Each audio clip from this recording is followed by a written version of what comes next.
3 stereotypes जिनका अब मैं जिक्र करूंगी, जिस पे आप तीनों का मुझे रिएक्शन चाहिए। 3 स्टीरियोटाइप्स जो हम फिल्मों में देखते हैं। आइटम नंबर 1 डाल दो। सबसे बड़ा मुझे लगता है जो स्टीरियोटाइप होता है लोग, और वो सबसे ज़्यादा पॉपुलर भी होता है। ये भी दुर्भाग्यपूर्ण, या जिस तरह से आप देखिए, ये आपका नज़रिया हो सकता है। वही गाना चलता है, उस गाने को देखने के लिए कई लोग पहुंचते हैं। तो मुझे नहीं पता कि मैं उसके लिए अनुभव जी को कितना जिम्मेदार मान सकती हूँ, या किसी भी डायरेक्टर को।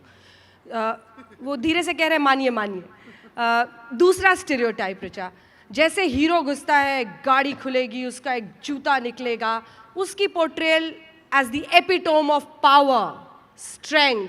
20 गुंडे को ढिशा, इधर हाथ किया, उधर किया, 10 उधर गिरे, 5 उधर गिरे। और तीसरा कि जैसे ही महिला आती है, वो त्याग, बलिदान की एक ऐसी मूर्ति होती है जो सुबह से रात तक मेकअप में उठती है, जगती है, सोती है, खाती है, पीती है। मतलब पूरा कर्णोद्धार जैसे समाज में अच्छेपन का उस महिला पर है, और पुरुष पर उस ताकत का है जिसके साथ वो ये करता है। ये 3 स्टीरियोटाइप्स जो आज भी फिल्मों में चल रही हैं ऋचा। मतलब अगर आप जैसा स्ट्रॉन्ग कैरेक्टर दिखाना है पंजाबन का, तो उसको फिर बना देते हैं कि वो ऐसी महिला है जो भी रैकेट चला रही है, या थोड़ा क्रिमिनल बैकग्राउंड है उसका, फिर उसको स्ट्रॉन्ग दिखाते हैं। मतलब परिवार के अंदर, घर के अंदर सामान्य महिलाएं नहीं हैं, जो शायद कभी वाइन पी लेती हूँ, जो शायद कभी स्मोक कर लेती हूँ।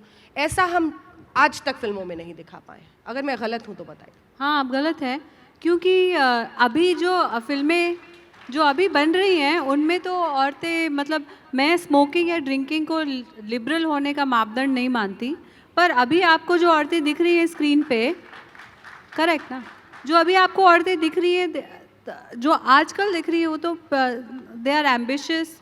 उनको अपना घर भी चलाना है, करियर भी चलाना है, कभी कभी एक आध ग्लास वाइन पी लेती हैं।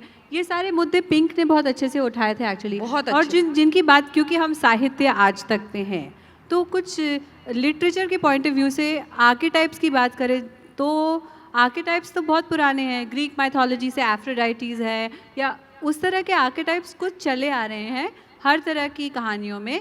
पर हाँ, जो एक टॉक्सिक मैस्कुलिनिटी जिसको कहा जाता है, जो मुझे लगता है बहुत बड़े फसाद की जड़ है यार दुनिया में, चाहे वो गन वायलेंस हो, या फालतू की मार धाड़ हो, या तू जानता नहीं है मेरा बाप कौन है, कुछ भी हो, इट कम्स फ्रॉम दैट। वो हमें वो खुद समझना है कि क्या हम घर में फ़र्क करते हैं, जिस तरह से हम लड़कों को बड़ा करते हैं और जिस तरह से हम लड़कियों को बड़ा करते हैं, उसमें हम कुछ चेंज कर सकते हैं क्या?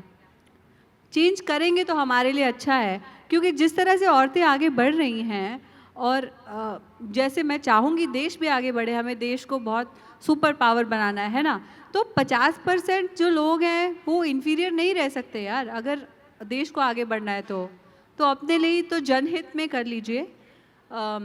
और तो मतलब जिस तरह से आप लड़के और लड़कियों को बचपन से पालते हैं, लड़कियाँ पिंक पहनेंगी, लड़के ब्लू पहनेंगे, लड़के 8 बजे से पहले घर आ जाएंगी, लड़के 8 बजे ही बाइक निकालेंगे बाहर जाने के लिए, लड़के गेड़ी मारेंगे, लड़कियां गिगल करेंगी, वॉक करेंगी। ये सारी बहुत सारी चीज़ें चेंज करना बहुत ज़रूरी है।